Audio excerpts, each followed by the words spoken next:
Kaixo eta ongi etorriak saio berri batera, gaur urriak 31 osteguna, bi elkarrizketa izango ditugu. Alde batetik, Adriana Urmenetarekin egongo gara hizketan, Herri Gora ekimenetik datorrena. Herri Gora ekimenak udazkeneko kanpaina martxan jarri du eta 3 saski ditu salgai, beltza, berdea eta gorria, eta honen inguruan hitz egitera dator. Eta beste alde batetik, gure ohiko kolaboratzailea den Javier Mangadorekin egongo gara hizketan. Gaur, gau beltza izan da Iruñeko hilerrien historia kontatuko digu, baina hauekin hasi baino lehen goazen gure betiko edukiarekin.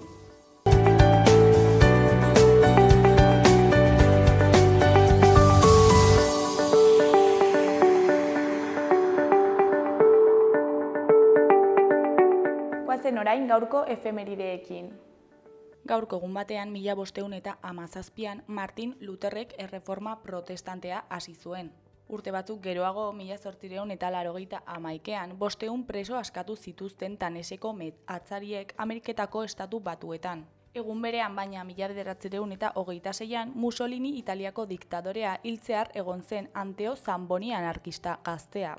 Eta bukatzeko 1973an helikoptero batean egin zuten ihes Irako 3 presok Dublingo espetxetik.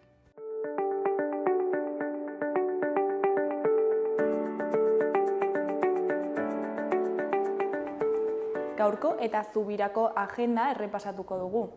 Larun batean, alde batetik, familiendako zinema egongo da Sanduzelaiko Zibiboxeko ekitaldi aretoan arratsaldeko 6etan. CD Supermaskoten Liga filma egongo da ikusgai. Beste alde batetik, Kondestable Zibiboxeko ekitaldi aretoan, Rekord Arte Olaiaren lorategia antzezlana egongo da 12:00. Udaberriko lehen eguna da, eta Olaia lorategira itzuli da. Huraxe nola bizi berritu den ikustera eta neguak utzitako arrastoak biltzera. Olaia, ordea, ez dago bakarrik. Lorategian oparo loratzen baitira belaunaldiz belaunaldi familiako emakumeek landatutako oroitzapenak. Bidaia bat izanen da absentzietan zehar eta denboraren joanean, agur esanez eta berriz ere topatuz gure haurtzaroko maskota, aitonamonak, gurasoak eta gure sustraiak.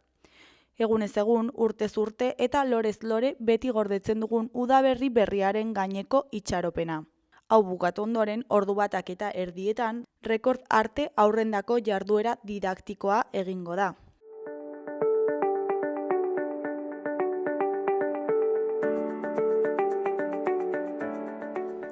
Ikus dezagun gaurko egunkarien azalek zer dioten.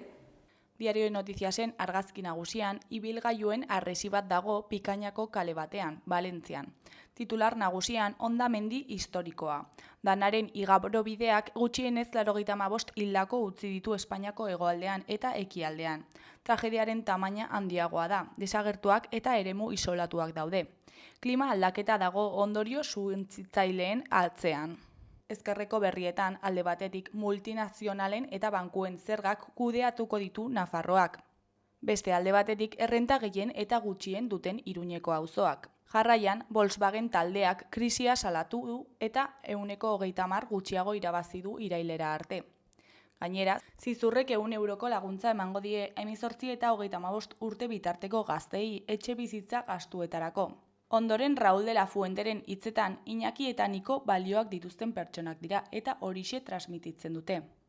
Azkenik, koparen testu inguruan osasunaren partida bertan behera geratu zen, Kortesek galdu du eta gaur Tudelanok jokatuko du. Diario de Navarraren argazki nagusian, kale batean pilatutako ibilgailuak Pikainako euriteen ondoren. Titular nagusian, tanta hotz suntsitzailea, 85 hildako utzi dituena. Valentzian eta Albazeten izandako uholdeek dozenaka desagertu utzi dituzte. Mendebaldeko dana txarrenak kalte kalkula ezinak eragiten ditu eta Andaluziara ere iristen da. Nafarroak baliabide teknikoak eta airekoak eskaintzen dizkie erkidegoei. Goiko berrietan, alde batetik Iratxe Fundazioak 5 proiektu saritu ditu. Beste alde batetik Belateko tunelak gaur irekiko dira. Bukatzeko, Txiklana osasuna partida atzeratu eta Kortes taldea galdu du. Gara egunkariaren titular nagusian beste 93 polizia biktima aitortu dituzte, horien artean gurutze iantzi. Balorazio batzordeak oraindik aztertu gabeko 417 espediente ditu mahai gainean, eta 4 urtean lehen aldiz forentxe faltagatik gelditu behar izan du. Argazki nagusian danaren kalte materialak ditugu. Titularrean hondamendia eta oinazea, Mediterraneo mendebaldean. Astearte iluntzean abiatuko denboraldeak eurite eta uholde izugarriekin ondorio latzak utzi ditu, nagusiki Valentzian. Edizio hau istean 95 ziren hildakoak, baina kopurua handitzeko arriskuaz desagorturiko pertsonen bila zebiltzan eta. Kalte materialak zenbaezinak dira. Mende honetako danarik okerrena izan da. Eskuineko berrian energiaren gaineko zergak behera egin du Junts eta EAJaren jarreragatik. Beheko berrietan alde batetik mendiko korrikalaria den Malen Osaren hitzak ditugu. Urtez urte hobekuntza lortu nahi dut. Beste alde batetik Kasemek borrokarako eta hitz egiteko prest dagoen zilbula bat gidatuko du. Berriaren titular nagusian, estatuaren biktimei aitortza emateko baliabideak falta direla ohartarazi du balorazio batzordeak. Batzordea geldirik dago ekainetik, auzitegi medikurik ez duelako. Beste 93 biktima onartu dituela jakinarazi du aditu taldeak Eusko Legebiltzarrean. Argazki nagusian Valentziako Pikaina herrian uholdeak eragindako txikizioa atzo. Titularrean hondamendia Valentzian. Gutxienez 95 hildako eragin dituzte euriteek Mediterraneo mendebaldean. Goiko berrian Mikel Iturriaren hitzetan, ez dut haserre bukatu ziklismoarekin, eta zale gisa biziko dut aurrerantzean. Beheko berrietan, alde batetik jaurlaritzak eta eragileek Osakidetzaren diagnostiko bateratua egin dute. Beste alde batetik, zergen erreformako akordioa hitzartu dute EAJak eta PSE-ek. Jarraian, erakunde ia denak daude aurren garraio publikoa doan izatearen alde, Araba, Bizkaian eta Gipuzkoan. Amaitzeko, Frantziako gobernuak ez du murriztuko tokiko irratientzako dirufuntsa. Euskal Herria irratiaren titular nagusian, azaroaren 11an bilduko da 3. hezkuntzako mahai sektoriala. Hezkuntza publikoko sindikatuek deitutako 2. greba egunaren ostean iritsi da hitzordua. Azaroaren 11an bilduko dira Carlos Jimeno hezkuntza kontseilariarekin. 3. batzarra izanen du hezkuntzako mahai sektorialak. Eskuineko berrietan, goikoan Maria Solana Espainiako Telebista Publikoko Administrazioko kontseilurako hautagai. Solanak parlamentua utzi beharko luke eta Altsasuko alkate Javier Oiok hartuko luke bere eserlekua geroa baiko zerrendan. Kontseilua osatzeko 11 izeneko hautagaien zerrenda adostu zuten atzo diputatuen kongresuan. Behekoan, ipuinen uholdeak Iruña hartuko du azaroaren 7tik 10.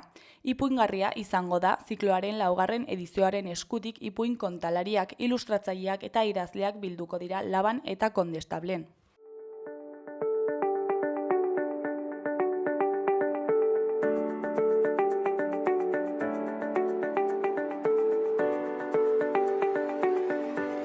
Kaixo, lehen aipatu dugun bezala orain Adriana Urmenetarekin gaude, Herrigora ekimenetik datorrena. Kaixo, zer moduz? Haupi, hemen lan, topera. Bueno, Herrigora ekimenak udazkeneko edizioa aurkeztu du, ezta? Bai, hori da, udazken kanpainan bete-betean gaude, udazkeneko kanpaina kutxen kanpaina da. Bai, eta, urriaren 24ean hasi zen, azaroaren 14 arte izango dugu hor, tartea, gure puzka, euskarari puzka du izena, beraz gure puzka euskarari emateko, eta beraz hor, bete-betean. Eta kanpainarekin hasi baino lehen, zer da Herrigora ekimena?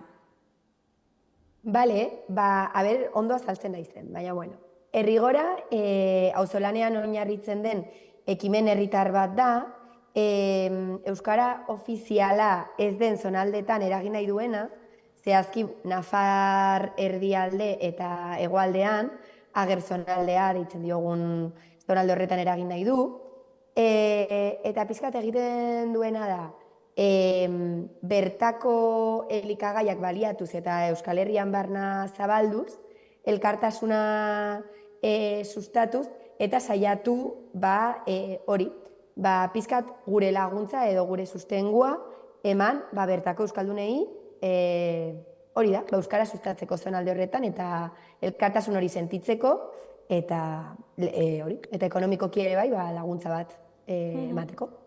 Eta noiz eta nola sortu zen hau? Bale, bueno, ni berria naiz derrigoran, beraz, saiatuko naiz ondo azaltzen, orain dela, hau da 11. kanpaina. Eta nik uste dut, hori, orain dela 11 urte hasi ginela, behar batzuetatik, jaiozera, nik uste dut azkenean behar horiek zeudela, euskara sustatzearena, produktuak hor zeuden ere bai, produktu onak, elikadura buru jabetza ere bai, sustatzeko eta ekonomia zirkular hori ere bai aurrera eramateko. Eta nik uste dut, hori, azkenean agian talde batek hasieran horri hasiera eman zion, eta orain talde bat gara, baina talde oso handi bat. Orduan beraz, txikitasun horretatik, nik esango nuke handitasun batera joan garela, beraz, horixe. Eta bilakaera hori badakizu nola joan den? Nik uste dut, hasieratik oso ondo egin dela, zenta guk hori, auzolanean oinarritzen gara. Orduan, herri bakoitzean edo auzo bakoitzean, ditugu bolondresak. Eta nik uste dut bolondres horiek elikatuz, zainduz, eta ere haien konpromisoarengatik, hau, pizka bat bilakaera hau horrela izan dela, ezta? Osea, Euskal Herrian sekulako konpromiso eta elkartasuna dago, eta pizka bat hori zainduz. Eta hori zainduz eta hori mantenduz, pizkanaka handitzen joan da ekimena. Eta nolakoa da ekimenaren funtzionamendua egunerokotasunean? Egunerokotasuna erokeri bat da, beti bezala gauza pila egiten ditugolako. Baina gutxi gora bera, 2 kanpaina ditugu urtean, Euskarari Puzka dela udazkeneko kanpaina, eta Eskutik Eskura dela udaberrikoa. Orduan, Euskarari Puzka kanpaina kutsak dira, gero izalduko dugu ze kutsak diren, baina kutsak gure produktuekin, Nafar hegoaldeko eta erdialdeko produktuekin. Eta orduan egiten duguna da, kutsa hauek Euskal Herrian barna saldu, eta hauetatik jasotzen dugun etekinaren 25%, berriz ere, erreinbertitzen ditugu zonaldean euskara sustatzeko, hainbat eragileen bitartez. Eta gero bestetik, Eskutik Eskura kanpaina udaberrian ematen da, eta orduan bertan banatzen ditugu produktu solteak, olioa, lekaleak, eta barazkiak, kontserbak, eta hau dela, produktu solteak. Ez dira kasak. Eta hainbeste jende izan da, nola antolatzen zarete zuen artean? Gu langile batzu gara, eta gero langileen artean zonaldeka banatzen gara, zonaldeka. Orduan, badago jendea, Nafarroa eramaten duela adibidez, edo beste batek Gipuzkoa. Eta orduan, pizkat horrela gestionatzen ditugu bolondresak eta ere oso aktiboak dira, oso zorte hona dugu gure zarekideekin, oso aktiboak direlako, eta ere haiek bere haien herrian edo haien auzotan mugitu nahi dituzten ekintzak edo ekimenak edo ere saiatzen gara elikatzen, eta gero badago jendea, adibidez ekoizleekin ere beste sare bat dela, ezta? Ekoizleekin ere harremana duena, medioekin, baina gehien bat nik uste dut lurraldeka banatzen garela, batez ere sarekideak gestionatzeko dela gure talderik handiena, eta hori da.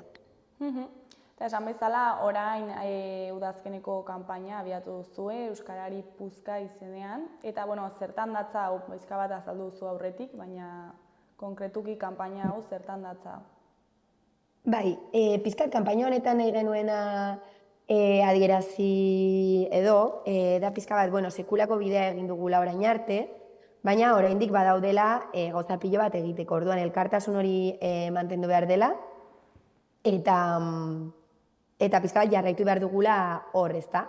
Gero beste alde batetik ere nahi genuen jarri, de hecho, leloa da Agerreko Uzta Euskarari Puzka, ez da ikusten, aldrebez ikusiko da, Nahi genuelako ere bai, ager zonaldea, bai, ager zonaldeari bere protagonismoa eman, eta ere bai, jendeak jakitea ze zonaldea den, ari diren, eta pizka bat hor protagonismo hori ematea.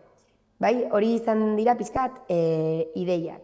Gero produktuei dagokionez, 3 saski ditugu aurten, izango zirela beltza dela pizkat betikoa, beti berritasunekin, baina betiko saskia, berdea ekologikoa dena, eta gero gorria, berria den saskia da, eta pizkat egu berritako kutsuarekin, bizio asko aurkituko dugu gorrian. Orduan guk hori salduz, 125 gero, berriz ere, euskalgintzara bideratzen dugu. Eta hori, eta gero ere bai, berrikuntza bezala baditugu ager kartak, badirela osagarri bat, eragileek sortutako karta joku bat da, eta pizkat 5 euro gehiagonengatik lor daitezke, eta orduan ere bai badu pizkat helburu berdina. Agerreko herriak ezagutu, barazkiak, eta orduan hori ere bai berrikuntza handia aurtengoan. Eta zer darama adibidez saski beltzak, esan duzula betiko saskia dela, baina zer darama honek? Adibidez, txuleta hartuko dut, zenta ez dakizkit produktu guztiak memoriz. Horretan, bai, beltza adibidez 55 euro balio du, eta baditu piperrak, zainzuriak, orburuak, kardua, potxak, borraja, tomatea, teiak, mazukuak, ardo beltza, ilarrak eta patxaramantekatuak. Adibidez, hemen berria badugu, ez banaiz trompatzen, ilarrak berriak dira hemen, eta tomatea ere bai, adibidez. Eta gero adibidez, hori gorriak, baditu ardo apartxuak, ardo beltza baina kriantza, ardo txuria, patxarana, eta gero ere bai gure produktu estrellak beti daude, dira hori zainzuriak, piperrak, badakigu hortan, beti irabazle garela, eta produktu berenak ditugu herrigoran. Osea, beltzan dago pizkat Nafarroako hegoaldeko produktuak, ez? Guztietan, guztiak dira Nafarroako hegoaldeko produktuak, baina hori beltza da oinarrizkoa, beti existitu izan dena. Eta zergatik erabaki duzue aurten 3 saski egitea? Iaz gure 10. urteurrena izanik kutxa berezi bat eskaintzea erabaki zen. Eta nik uste, hoia da nire igual, agian nire iritzi pertsonala. Nik uste jendeari ere gustatzen zaiola erabakitzea, ezta? Eta horretaz aparte, nik uste dut pertsona askok igual hartzen duela saski bat adibidez etxean eukitzeko, eta beste saski bat igual ezberdina oparitzeko edo egun berezi batentzako, eta orduan ere bai ikusten genuen aukera, alde batetik hori erabakitzeko, zenta badago jendeak adibidez ekologikoa nahiko duela, beste batzuk nahiko dutela alkohol gehiago, gutxiago, orduan erabakitzeko eskubide hori emateko, baina ere bai nik uste dut agian egongo dela jendea animatuko dena 2 saski hartzera edo 3, hori ere bai ondo dago. Eta zein izango da hauen prezioa eta zertara bideratuko da dirua? Hori, esan bezala, beltzak 55 euro balio ditu, berdeak 65, eta gorriak 65. Gero hori, karta jokoa 5 euro gehiagorengatik lor daiteke. Eta hori, lehen esan bezala, 125 euskalgintzara bideratuko da, baina hori, baditugu proiektu asko, eragilez berdinei ematen diogu gure puzka edo, zango zirela ikastolen elkartea, AEK, sortzen, eta gero agerraldia dela bertako euskaldunek sortutako eta errigoratik jaiotako ere bai ekimena, eta orduan haiek gestionatzen dute zonaldean. Ekimenak bultzatuz, adibidez ludotekak egiten, edo, eta eske mila gauza txiki daude, baina asko dira, eta batzuk handiagoak, ere bai. Eta noiz arte eskatu daitezke saskiak eta nola?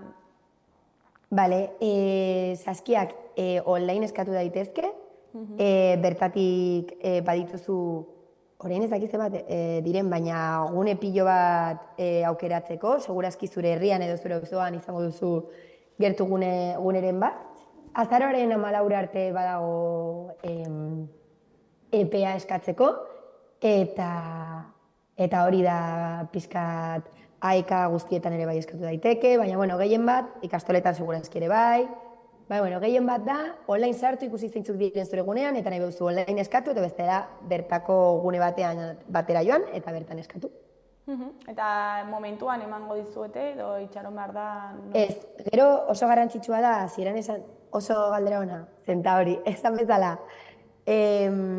Guk auzolanean oinarritzen gara, eta dena auzolanean egiten dugu. Orduan, adibidez, asteburu honetan ez, hurrengo asteburuan.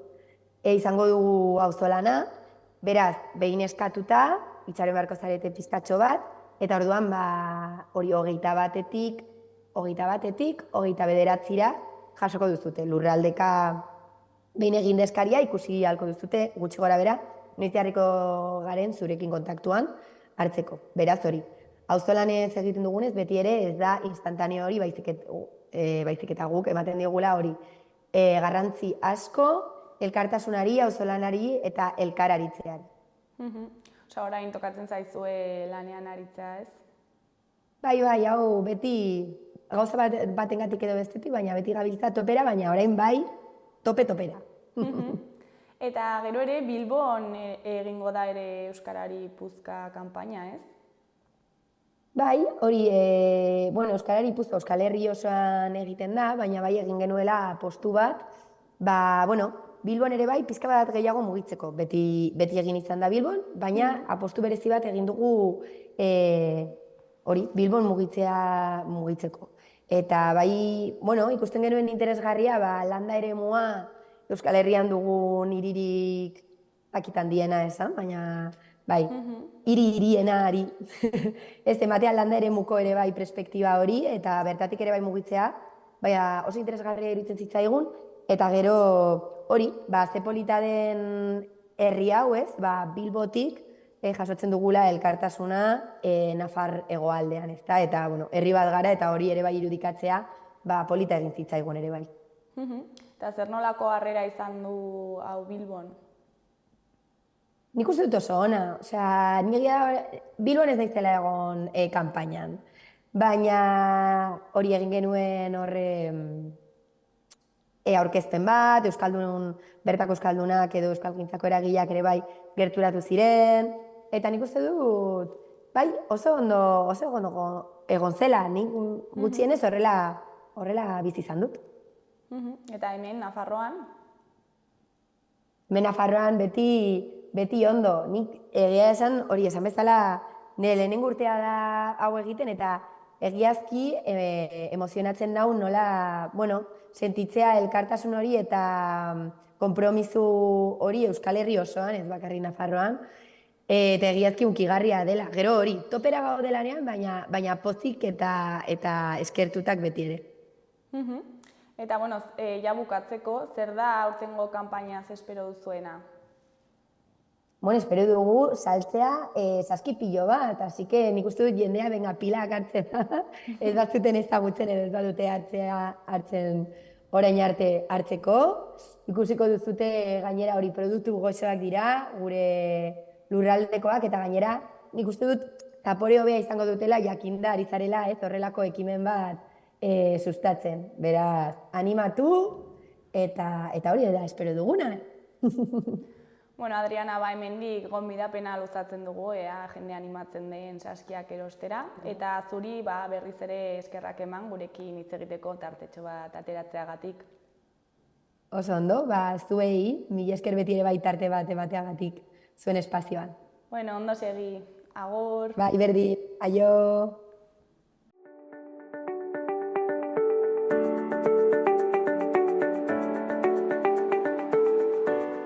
Gaurko, biharko eta larunbateko eguraldia ikusiko dugu. Gaur, osteguna, tenperaturak gora egingo du eta giro eguzkitsua nagusituko da Kantauri isurialdean. Aldiz, hegoaldean lainoa eta behe-hodeiak izango dira. Ebro ibarreko zenbait tokietan behe lainoa iraunkorra izan daiteke. Ipar partean giro eguzkitsua izango dugu hodei gutxirekin. Hegoaldean berriz hodei gehiago ikusiko ditugu eta tarteka euria ere egin dezake Nafarroa erdialdean eta hegoaldean. Hego-ekialdeko haizea ibiliko da eta temperatura maksimoek gora egingo dute, batez ere Kantauri isurialdean. Euria egin lezake Pirinioetan arratsaldean. Ostiralean ez du aldaketarik espero. Ipar isurialdean giro eguzkitsuak jarraipena izango du. Aldiz, Araba eta Nafarroako zenbait lekuetan behe-lainoa sortuko da eta baliteke egun osoan ez jasotzea. Gainera, zeruan behe-hodeiak agertuko dira eta goibeldu egingo du giroa. Hegoaldeko eta hego-ekialdeko haizea ibiliko da eta tenperaturan ez da aldaketarik izango. Ez da baztertzen euri apur bat egitea Nafarroa hegoaldean edo zaparradaren bat Pirinioetan. Larunbatean giro lasaia eta oro har eguzkitsua izango dugu.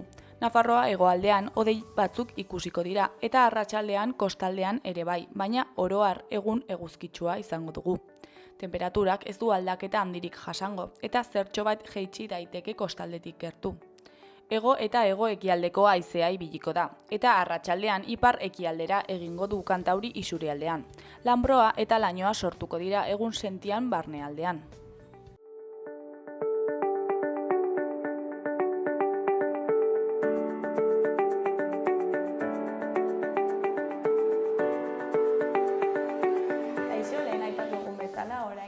Kolaboratzailea den Javier Mangadorekin gaude, Iruñeko hilerrien inguruan hitz egingo diguna. Kaixo, zer moduz? Ongi eta zuek. Oso ongi, aspaldiko. Aspaldiko, bai. Bai. Zer daukazu gaur kontatzeko Iruñeko hilerrien inguruan? Hilerriak, bai. Kontua da, bihar deunoro izango dela, eta ordan hori probestuz nolabait esateko, okurritu zait gai hau ekartzea, interesgarria da, eta nahiko ez ezaguna, hilerri hitza beti dago pixka bat hor, prebentzioz edo hartzen dugu. Eta, historian barna, hau existituta da betidanik, ez? Orduan, gaur eguneko hilerria Iruñan, Iruñetik kanpo dago, ez? Dermioan bai, baina Arresitik nolabait esateko kanpo, ez? Parajea, toponimoa da Beritxitos, deitzen da, betidanik, ez? Baina, dirudienez, sustraia edo jatorria euskerako hitza omen da. Badago interpretazio bat, ibiri izango zen ubera, beraz, erreka zeharkatzeko tokia proposa, bado izenekoa ez, eta txito, txiki. Orduan, dirudienez, han bazen toki bat, ibaia zeharkatzeko erresa, nolabait esateko. Ez dakit, hori da interpretazio bat, nik aurkitu dudana, baina ez dakit. Kontua da, 14. mendetik, duela ja 7 mende, agertzen dela, termino hau, agertzen dela agirietan, birizitu, bezala, beritxiti eta ibirizitu. Ordan, horrek pista ematen du nolabait esateko, euskerako hitza dela esateko, ez? Baina ez da bakarra. Gaur egunekoa ez da izan bakarra historian barna. Historian barna izan dira batzuk, eta nahiko sakabanatuta guztiak. Kontua da, 19. mendean, ura ekarri zuten Iruñera, ez? Zubitzaldetik, eta egin zuten olako urbide bat, ez? Eta obretan, agertu zela, Iruñetik oso gertu, Obietagaina landan, bazen landa bat, gaur eguneko Amaia, Leire, Olite eta Arrieta karriken artekoa. Han zegoen Obietagaina, eta toponimoa mantentzen da, Obietagaina eta Argarai, biak mantentzen dira zonalde horretan, ez? Eta, toponimoak berak ja adierazten digu, ez? Obi eta gaina, orduan, kontua da hori, induzketak egiten eta obrak egiteko, agertu zela hilerri bizigotiko bat. Bertan izan zen hilerri bizigotiko bat. Beraz, aspaldikoa, ez? Gero ere bai musulman agertu zen, edo nahastuta pixka bat, jatorria zen bizigotikoa, eta baina gero ja musulmandarrek erabilomen zuten ere bai. Kontua da, kristautzaren ondoren, kristautasuna heldu ondoren, orduan, zenduak lurperatzeko, hildakoak lurperatzeko ohiturak aldatu zirela, ez?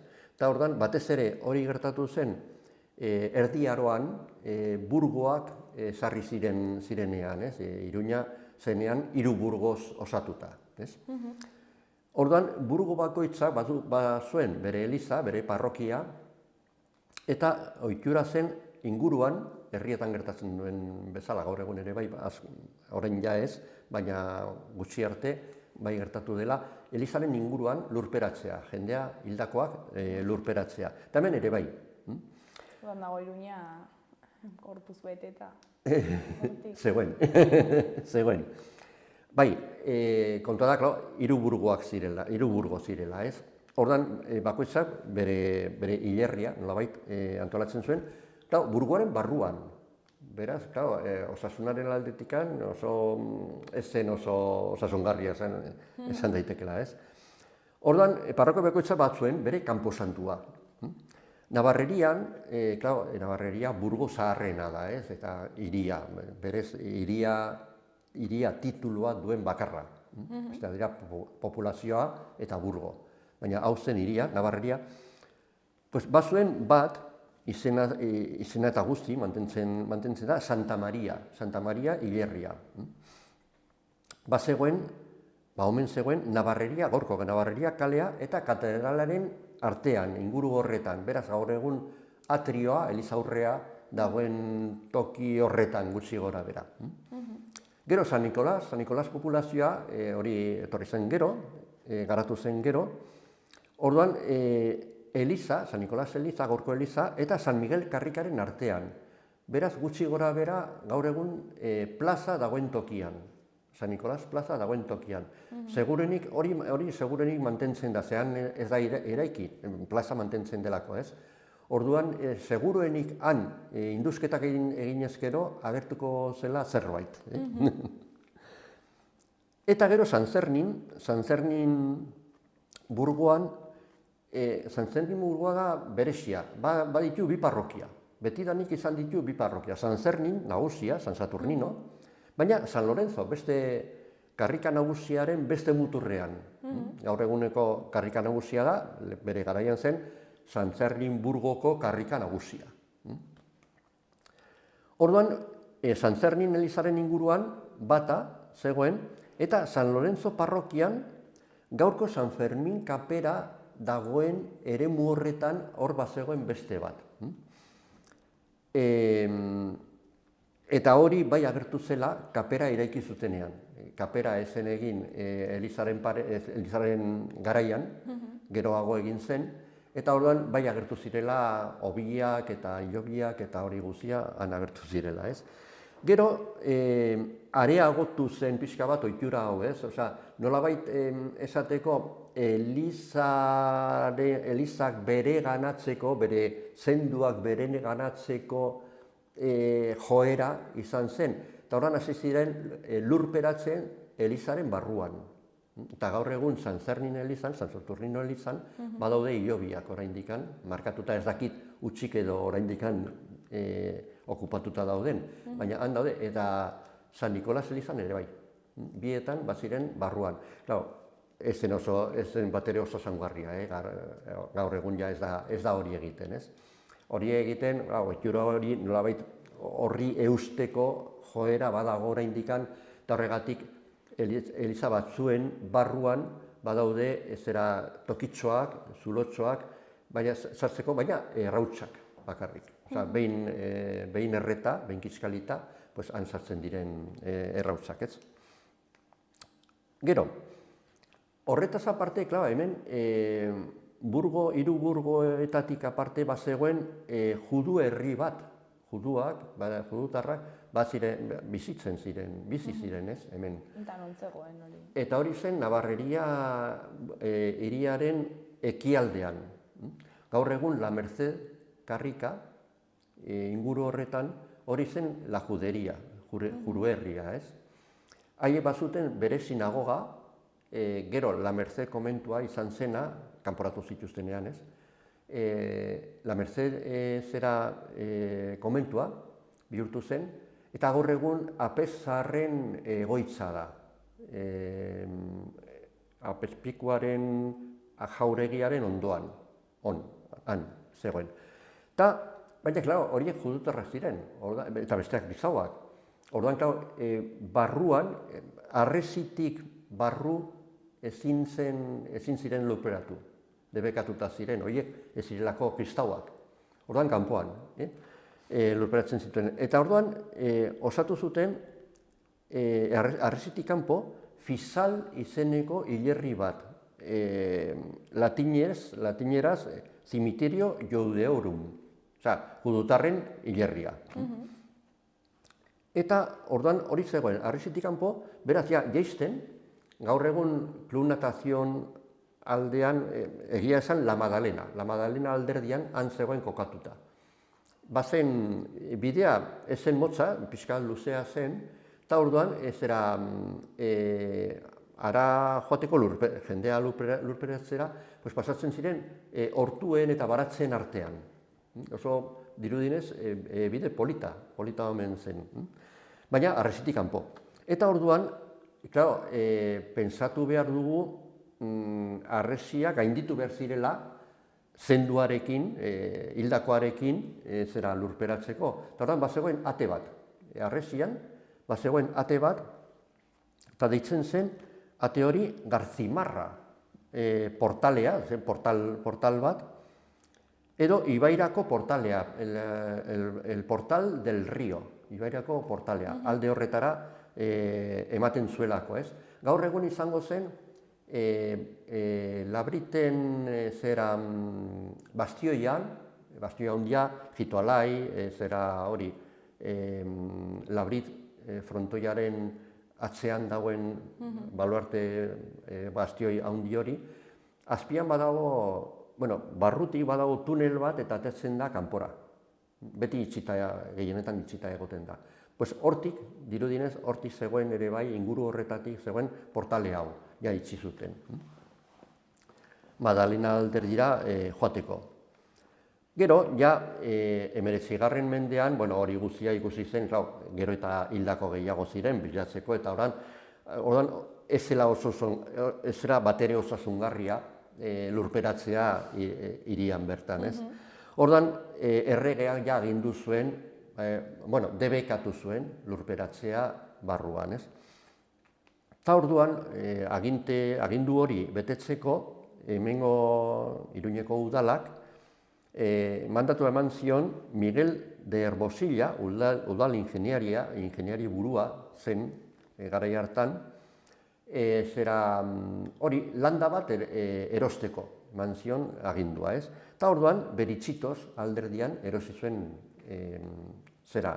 hori, zonalde hori, landa hori, ez? Datuak badaude, ordaindu zen 2013 erreal erosteko hori. Eta hori zer da asko? Nahikotxo. Partikularra zen, naiz eta udal dermioan sartuta, oraindikan. Iruña barruan, ez hiriaren barruan, baina bai Iruña dermioan. Eta orduan hori 1804an izan zen, 19. mendearen hasieran. Bi urte geroago, Pagola udal arkitektoak eraikina egin, antolatu zuen, ez? Eraiki zuen, gaurko hilerria. Kontua da, hemen, hildakoak hirian lurperatzeko ohitura oso errotuta zegoela. Eta hemen bakigu gure Iruñeko eta Nafarroako gizartea beti izan da oso konservadorea, konserbatzalea. Eta orduan, ohitura aldatzeko hori, orain pikutan, lekutan, lurperak jendea, lurperatzea ez zen onartu, ez? Eta orduan, ez zen erabiltzen,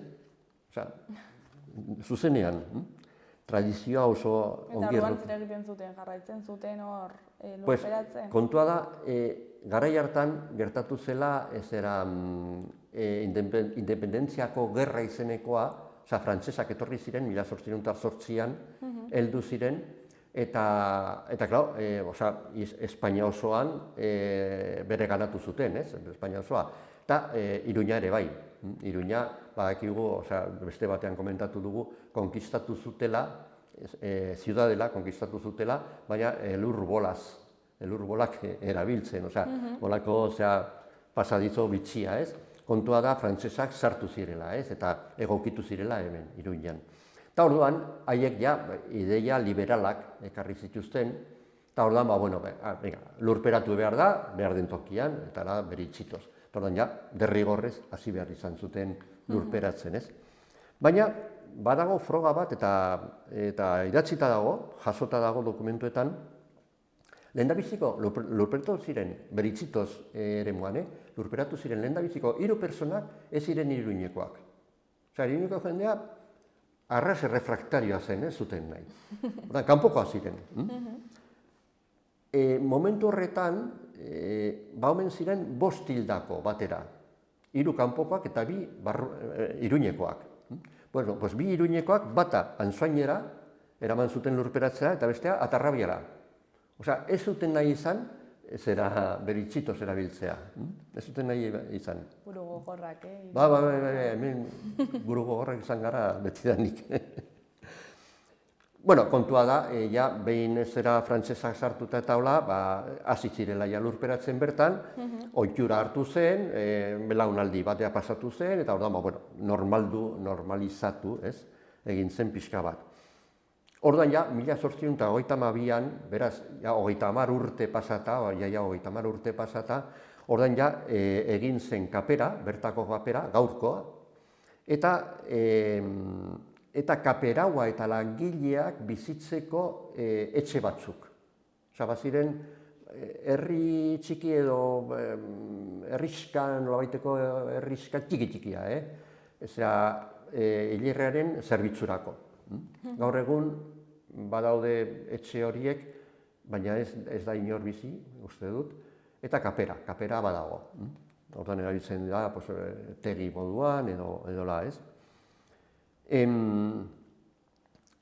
hori hasi zen, gero eta heldako gehiago heltzen ziren, orduan zabaldu behar izan zen. Orduan, zabalkuntza batzuk egin ziren, konkretuki zehazki, 19. mendean 2, eta gero 20. mendean beste 4 egin ziren.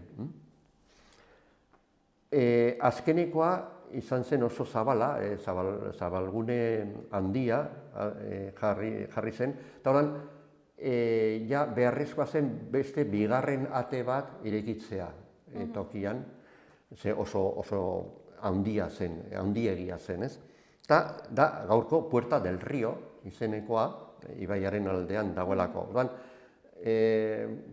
paradogiko edo bitxia da, nola baita esateko, lehengo hilerri baten atea zen Puerta del Río, judutarren hilerrikoa, eta orain bueltatu da Puerta del Río bat izatera,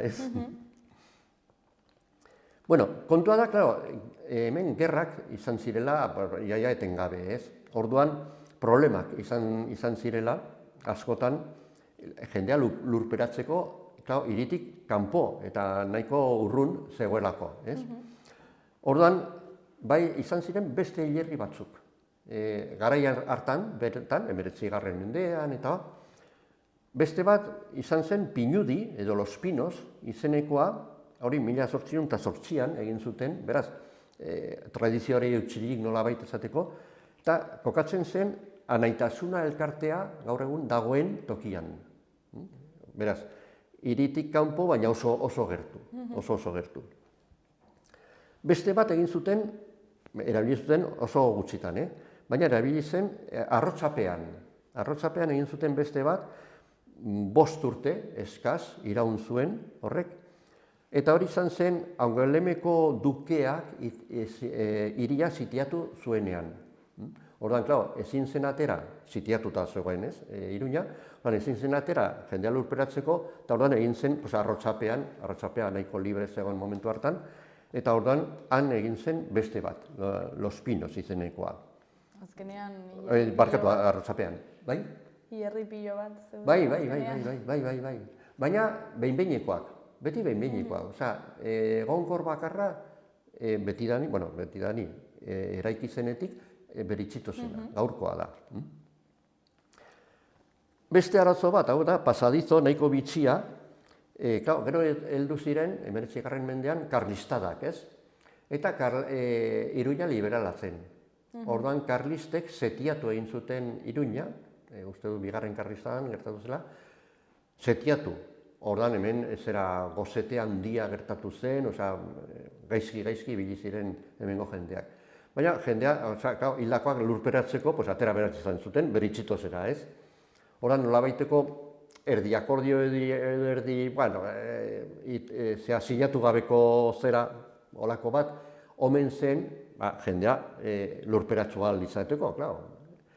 Baina, hori ezen betetzen. Orduan, karlista partida batzu baziren zain, lapurketetan ibiltzeko eta janaria lortzeko eta hori guztia, ez?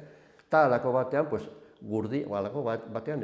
bitan edo hirutan, gurdia, hildakoa garraiatzeko gurdia eta mandoa lapurtu zituztela, ez? Eta ingeratu zen hildakoa kutsata dena lurrean, ez? Orduan, bai. Eta, baina dirudienez, agintariek, haien agintariek, karlistek, baimenik gabe. Osea, bere kabuz egin zituzten horako gauzak, bere kabuz egiten zituzten, eta orduan, mengo jendean, mengo agintariak, barruko agintariak, hori nola egin daiteke, hori kontua da, gero, gurdia eta mandoa agertu zirela eta fallan. Ez ziren agertu hemen, eta bantzuten kanpora, beraz lapurtu.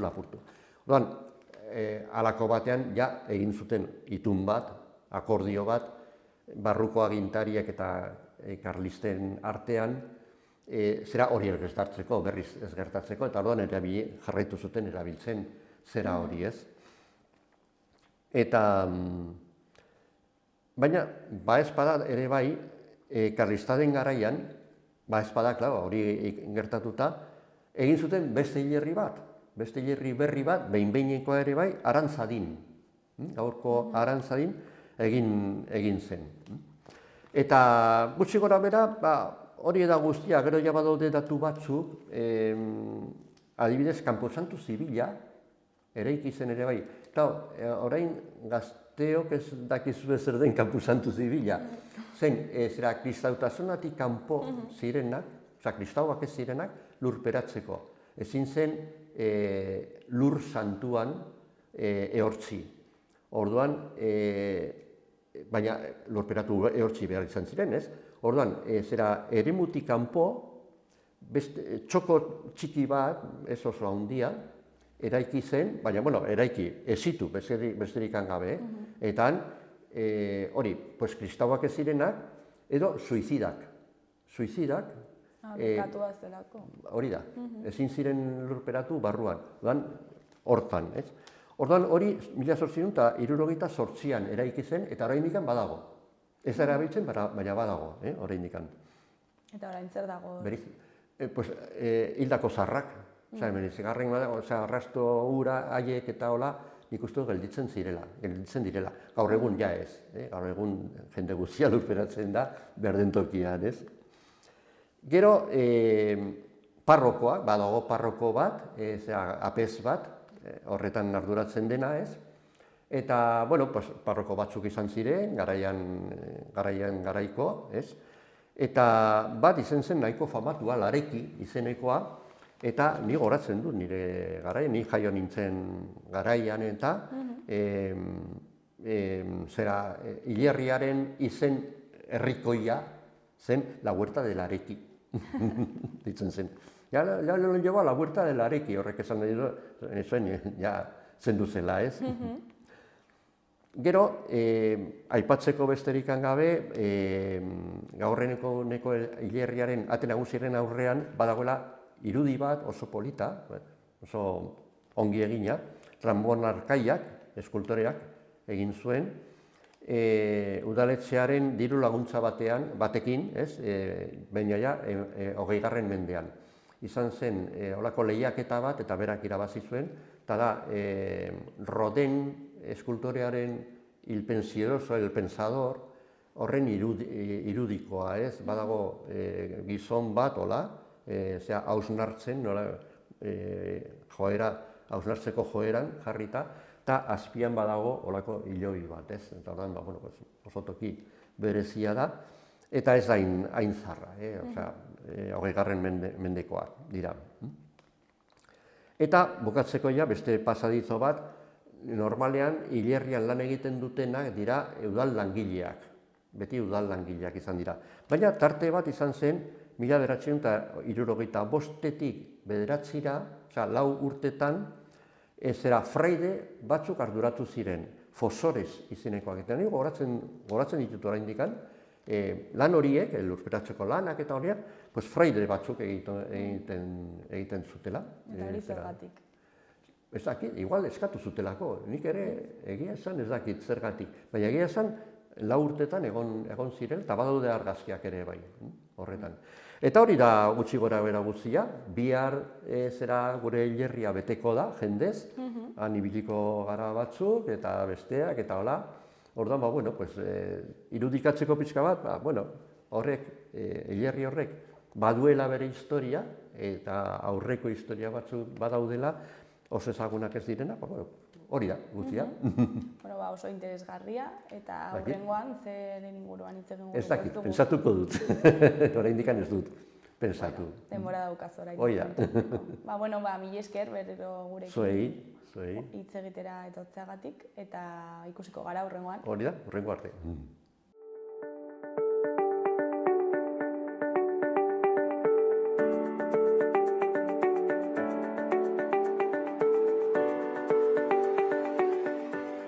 Gaurkoz hau izan da dena, astelehenean itzuliko gara eduki eta elkarrizketa berriekin. Mila esker zuen arretagatik eta zubi oso ona pasa. Agur!